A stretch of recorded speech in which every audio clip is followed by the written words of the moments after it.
تفضل استاذ. Thank you. We're So, speaking about okay. Yeah. I mean, it's.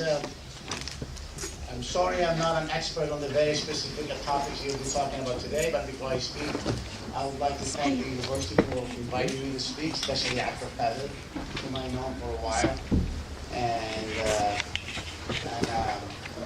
and also the administration of the university, Dr. Kedi. Our campus is in Tangier, by the way. We established the first campus in Morocco in Tangier, and the name of our street is Abu Sa'id Bukeri. So just so you know, we share that in common. I just before I came here today, I take a quick ride in the old Medina, the Portuguese side of El Jadida. Reminds me of the interesting ways in which cities change, and I'm sure you'll be talking about cultures and languages. Tangier also was occupied by the Portuguese about more or less the same time that El Jadida was.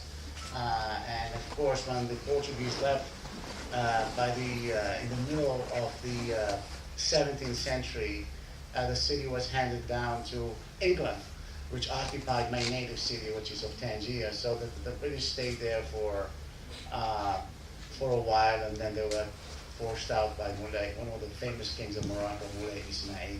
But it was a very interesting history. So there's this accumulation of languages and histories that stay with us, sometimes not so consciously, but they're there. And they remind us of the overlapping and palimpsest sort of cultural heritage that we've all inherited. I don't have anything specific to say. I have a few reflections to make. And then I'm hoping that at the end of my talk, there'll be a few questions, and maybe we can elaborate on those as you see fit. The one item that I've been thinking about recently in the last few years is the relationship of language to culture. Well, I've done this for a while, as Abdul Qadir knows. In my earlier work, I talked about language and African literature and identity issues. They are always related. But if you look at let's say in the case of contemporary Morocco, there is an interesting debate happening right now about a national language. Morocco is one of the few places, I think, one of the few places, but at least it's an outstanding example of a nation that doesn't seem to have settled on a national language. There's no, Moroccans are very good at speaking French. Moroccans are very good at speaking classical Arabic. Moroccans are even good at speaking English and Spanish, but they doesn't seem to be able to speak and write using the same language. The language they speak at home or in the cafes or in the public markets is not the language they use to express themselves in poetry and literature and art. It's a very tense debate in the country right now, but it's worth keeping that in mind as you explore the relationship between cultures and languages. And of course, when you talk about culture and languages, you're talking also to some extent, and maybe to a large extent, about religion. And religion has a big impact on how people perceive themselves and their cultural relations. So, for example, in the case of Arabic, classical Arabic, that is now the official language from Mauritania all the way to Iraq and so on, that language came to this part of the world from what's more or less called the Arabian Peninsula, maybe the Middle East, which is parts of Syria and southern Iraq and maybe northern Arabia. That's where the Arabic language seemed to have originated, even though there are versions of it in Yemen and other places. And it came related. It was embedded. It came embedded in the religion of Islam. So to be able to separate the two languages, to tease out Arabic from the religion, would be a very tricky thing to do. And it's similar to the question that happened in medieval late Middle Ages, or maybe the early modern period in Europe, which is to say, the removing Latin, which was the official language of the church, and from the daily languages of the people, the vernaculars, which eventually evolved to become the national languages of a lot of nations, Italy, Spain, France, and other nations, And now these nations have their own national languages, and Latin has become practically a dead language. My children take Latin in the United States, but it's a huge exception in most cases. So how does, and now, I mean, there's a question we'll come back to later, the question of English. As you probably know, and I've been paying attention, and some people have been paying attention, the esteemed Minister of Higher Education in Morocco is now warning all the scientists, people who are doing scientific research. They're saying if you don't use English in next year, you'll be out of a job, and maybe you won't get the grants. You won't be getting the grants and the resources to do things. He's practically saying or implying that French is wishfully, probably more than wishfully, that French is dead. But it's not dead in Morocco. It will have a very long life in Morocco, and despite all the attempts to extricate it from the body politic or the body cultural, if you will, of this nation, because there are too many complications for that. But be that as it may, there is a conscious attempt, at least expressed openly now, that English would be a better language for Morocco and Moroccans as a foreign language.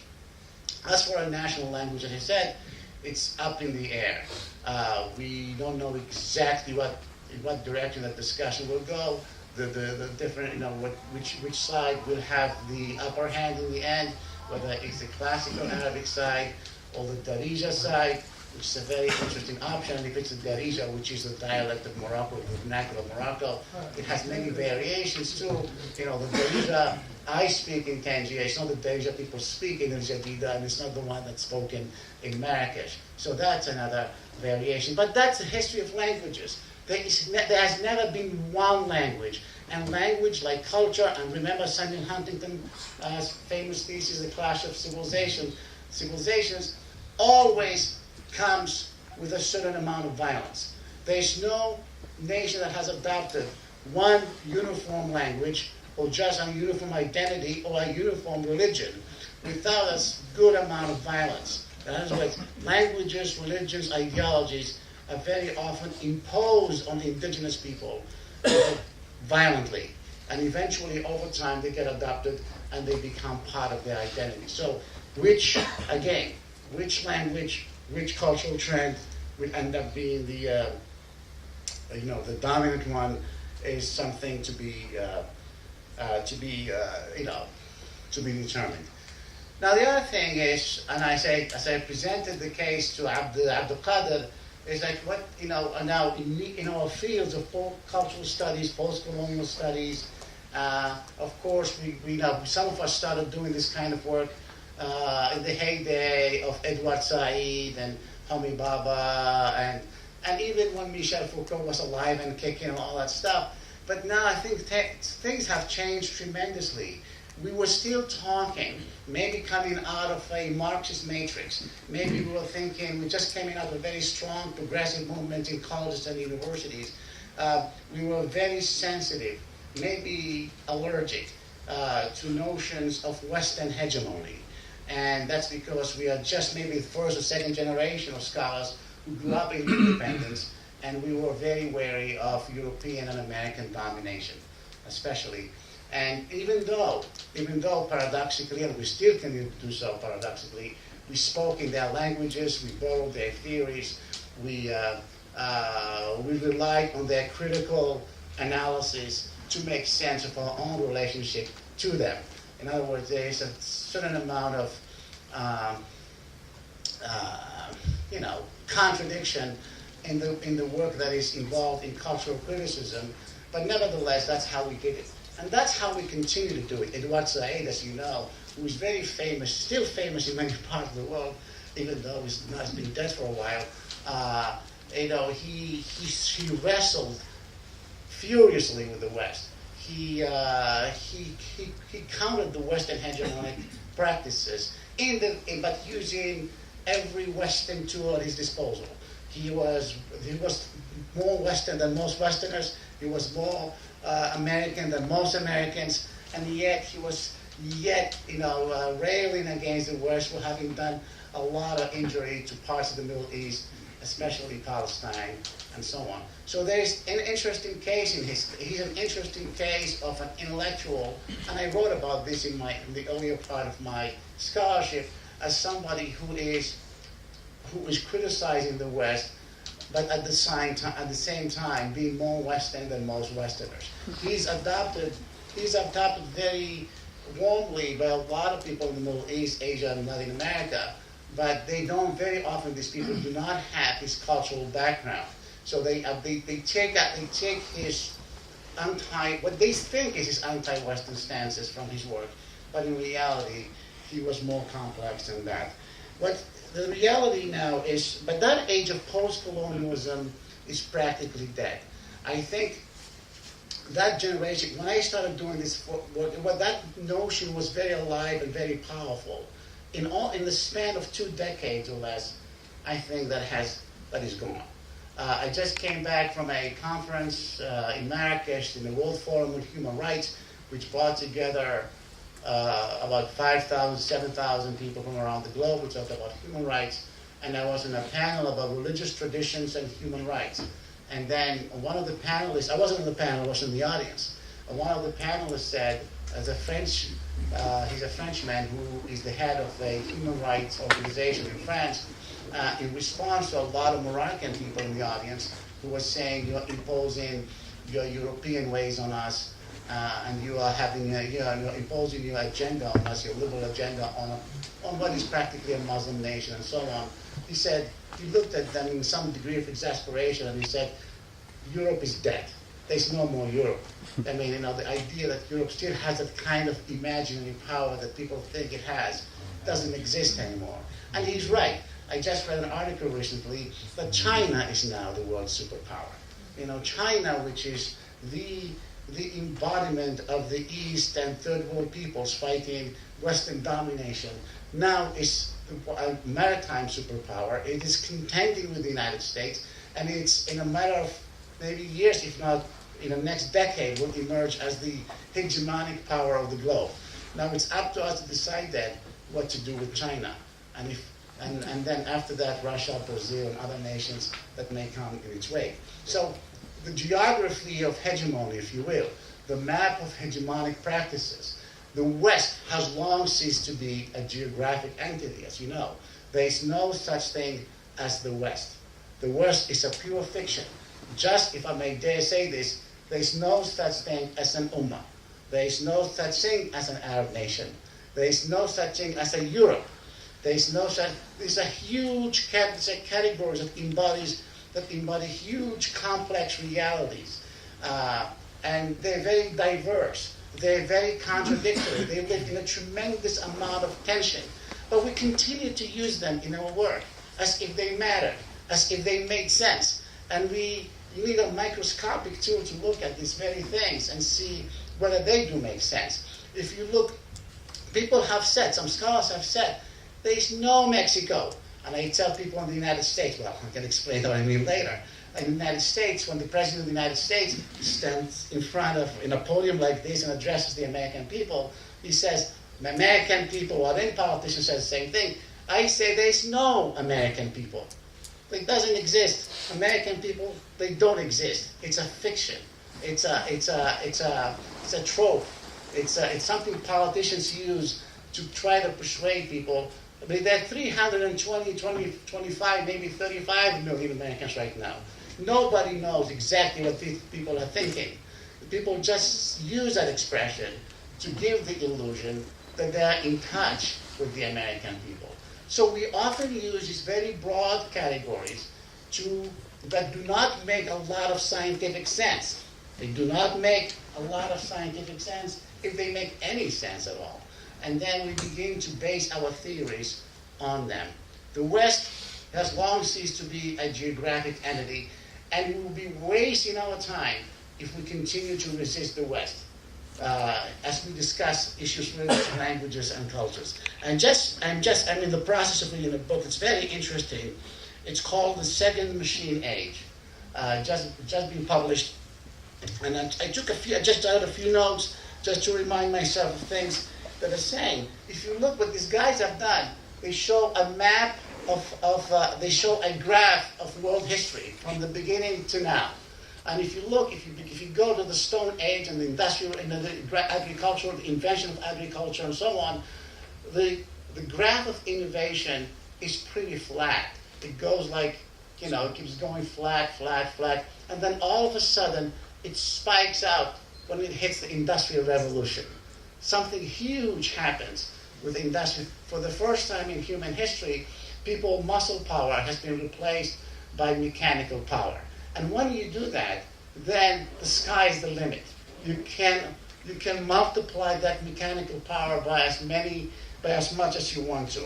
And then what happened between the Industrial Revolution to now was a huge jump in human development. Everything that you see today in this room almost everything. I'll come to the second part. Is a product of the Industrial Revolution. And then he said, now we are living in the second machine age, he said in this book, and which is now the digital revolution, this kind of stuff. What it means now, there's no telling where we're going to be going with this. In other words,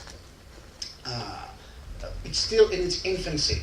We don't know the effects of this. When electricity was invented in the late 19th century, it took about 3 or 4 decades for it to make a difference. In the first decade or two, there was no appreciable difference in the business practices, or even in business management. People were still using the power of steam as an assumption in their business practices. But eventually, electricity changed the nature of work and electricity, and now even daily shifts, and everything changed as a result of that. We are still at the infancy of that. And what is happening then, and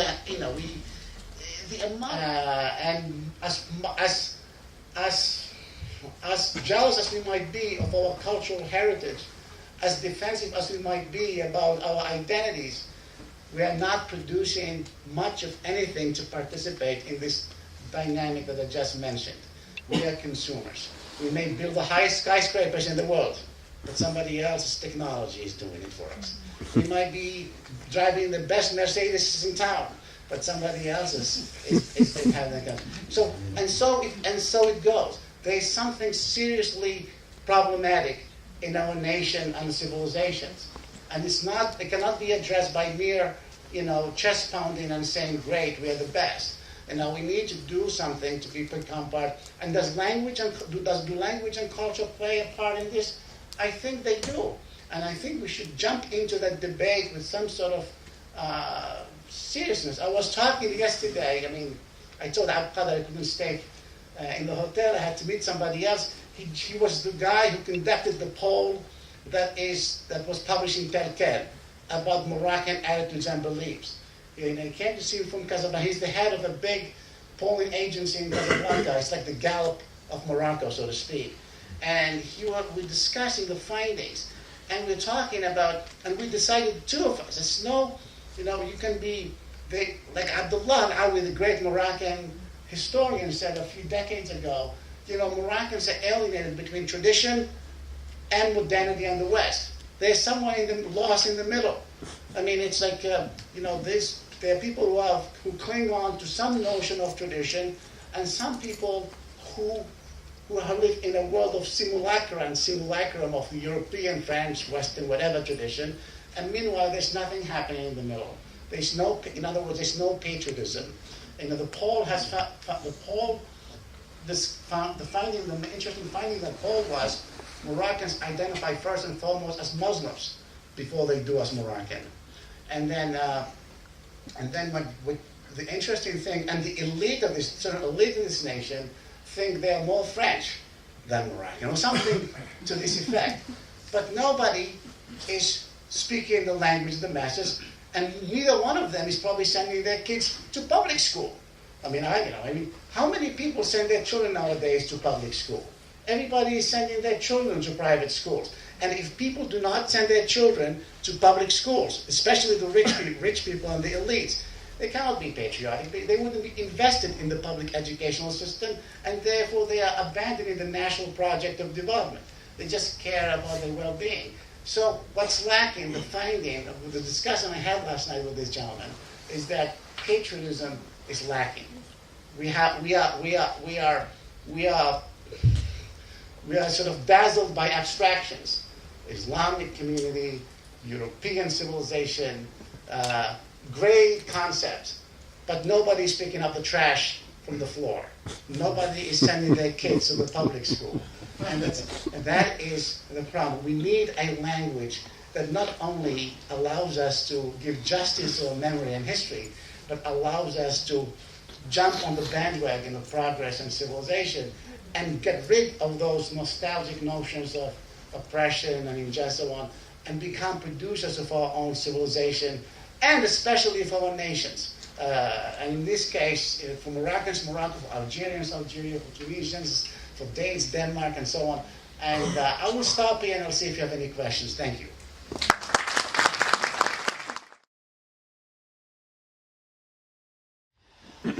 I'm sort of convinced of this. I mean, again, it's like, what's the expression? You cannot swim in the same river twice. It's the water changes and it's not the same water. Same thing with culture. There's no such thing as, when we speak about culture and heritage, I mean, just as if I know we may not be doing this consciously, but there's something in the back of our minds that seems to be assuming that culture is a dead thing. That whatever happened in the 7th century was frozen and sealed for the rest of time, or whatever it is. But culture is like a river. It keeps changing. It's never the same water. It's never the same. It ebbs and flows, and sometimes it floods, like recently it did in some parts of Morocco.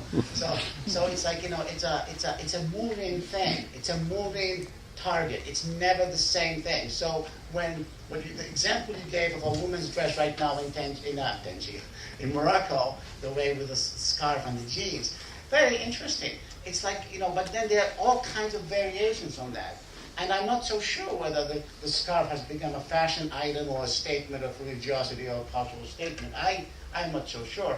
I spend almost every morning when I'm in Tangier, I go to a cafe in my neighborhood, and about 60% of the women who come to that cafe are wearing the niqab. And they go upstairs, they have great conversations, they're always talking, they spend 2 hours talking.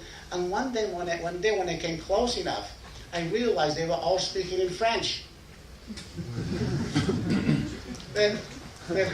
So here I am, assuming that these people were like very conservative Moroccans living, and they are all from France. And meanwhile, the local Moroccan women are dressed like this, like you. There was nothing. So it's interesting. So in France, what I got from that is in France, they're becoming stricter Islamic than we in Morocco.